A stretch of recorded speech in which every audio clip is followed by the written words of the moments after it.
Of course మన ఇండియాకి నష్టం అనే మాట ఎక్కడ వినిపించదంతగా. బట్ ఒకవేళ దాడికి దిగితే కొంతమేరకు నష్టం ఉండొచ్చు, కానీ ఆ తర్వాత నష్టాన్ని పాకిస్తాన్ ఏ మేరకు ఉంటుందనేది ఊహించలేం. సో మీరు మాట్లాడే ప్రయత్నం చేయండి, మీరు కమెంట్ చేసే ప్రయత్నం చేయండి. ఇటు పాకిస్తాన్ కనుక భారత్ మీద దాడికి దిగాలి ఆలోచన వస్తే ఎటువంటి పరిస్థితుల్ని చవి చూడాల్సి ఉంటుంది. మీరేమనుకుంటున్నారు? కామెంట్ చేసే ప్రయత్నం చేయండి. ఈ కథను మిమ్మల్ని కాస్త కలవరపరచవచ్చు, దీనికి సంబంధించి తగిన జాగ్రత్తలు తీసుకోవాలని ఆర్టీవీ సూచించడం జరుగుతోంది. This is our disturbing content, video description is highly advised. ఒకసారి బ్రేకింగ్ న్యూస్ చూద్దాం.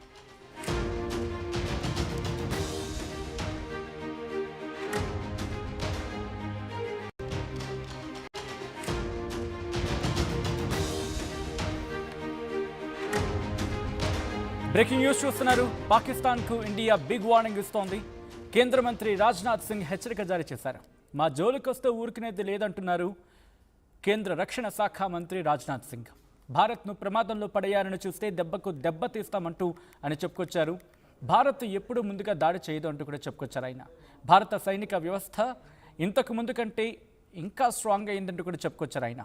ఆపరేషన్ సింధూర్లో భారత్ ఏం చేసిందో చూసామంటూ చెప్పుకొచ్చారు రాజ్నాథ్ సింగ్. గత ఏడాది ఇదే రోజు పిరికి పందులు భారత్పై దాడికి దిగారు అంటూ కూడా రాజ్నాథ్ సింగ్ చెప్పుకొచ్చిన సందర్భం.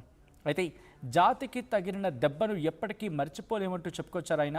ఇటీవల కోల్కతాపై దాడి చేస్తామని పాక్ రక్షణ శాఖ మంత్రి ఖ్వాజా ఆసిఫ్ చేసిన వ్యాఖ్యల నేపథ్యంలో ఇప్పుడు భారత రక్షణ శాఖ మంత్రి రాజ్నాథ్ సింగ్ చేసిన వ్యాఖ్యలు ఇంట్రెస్టింగ్గా మారుతూ ఉన్నాయి. ముందుగా రక్షణ శాఖ మంత్రిగా రాజ్నాథ్ సింగ్ ఏమన్నారో చూద్దాం, ఆ తర్వాత డీటెయిల్గా మాట్లాడుకుందాం. यानी हमारी मिलिट्री पावर भी मजबूत हुई. डिफेंस का जहां तक प्रश्न है, पहले डिफेंस के मामले में अपनी डिफेंस रिक्वायरमेंट्स के लिए, डिफेंस की आवश्यकताओं को पूरा करने के लिए सामान्यतः हम लोग इंपोर्ट पर विशेष बल देते थे और हमारी डिपेंडेंस इंपोर्ट पर भी रहा करती थी. लेकिन इसमें बहुत बड़ा चेंज आया है. अब हम इंपोर्टर के बजाय एक्सपोर्टर भी बन गए.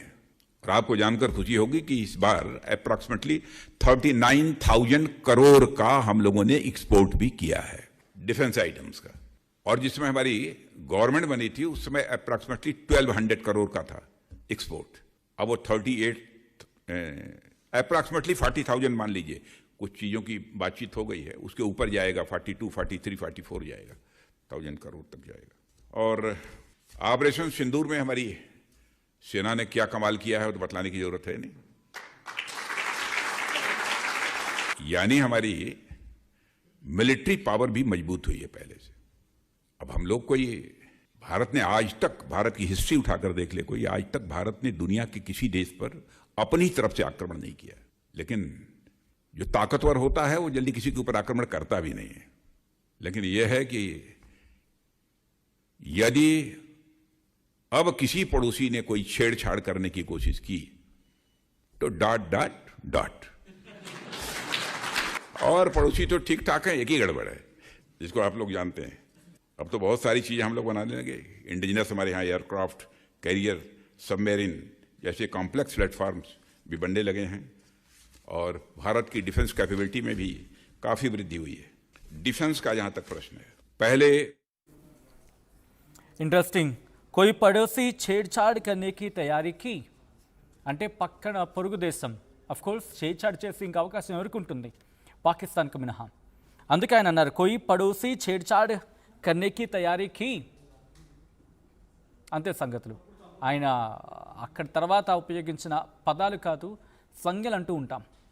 అవి అర్థమైపోతుంది ఎవరికో, ఎందుకో, ఏ స్థాయిలోనూ, ఎక్కడి వరకు.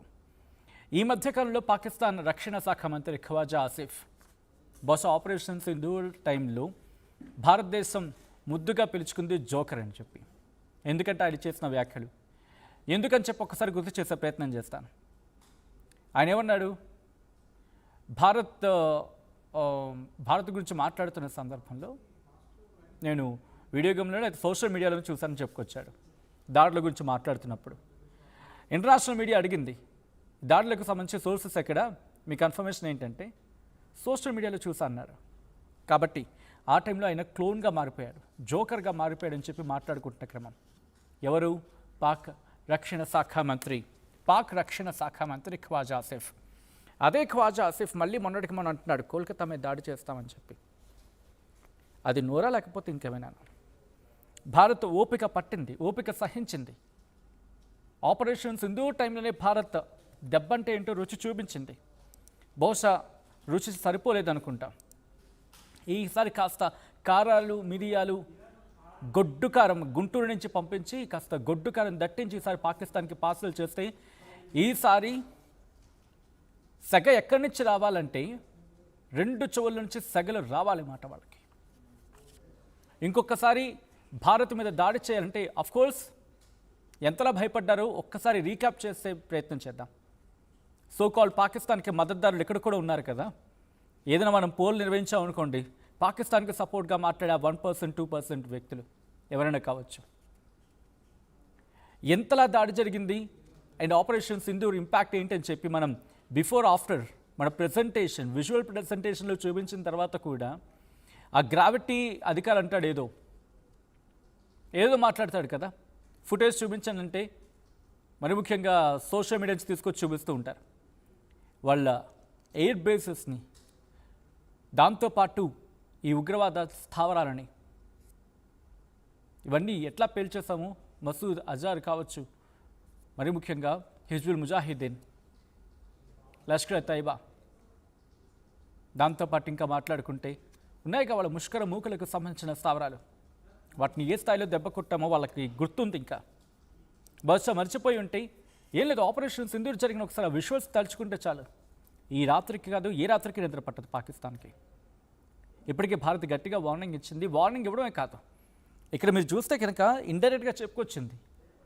ఇటు భారత రక్షణ శాఖ మంత్రి రాజ్నాథ్ సింగ్ ఏమన్నారు, ఒకప్పుడు మన ఇంపోర్టర్స్, దట్స్ ట్రూ, ఫారెన్ నుంచి అంటే ఫ్రాన్స్ నుంచో అఫ్కోర్స్ ఇప్పటికీ మనకి ఇంపోర్ట్లో ఉన్నాం కాదని కాదు, కానీ ఇప్పుడు ఎక్స్పోర్ట్ కూడా పెరిగింది. ఒకప్పుడు పూర్తిగా ఇంపోర్ట్ మీద మనం ఆధారపడే వాళ్ళం. ఇప్పుడు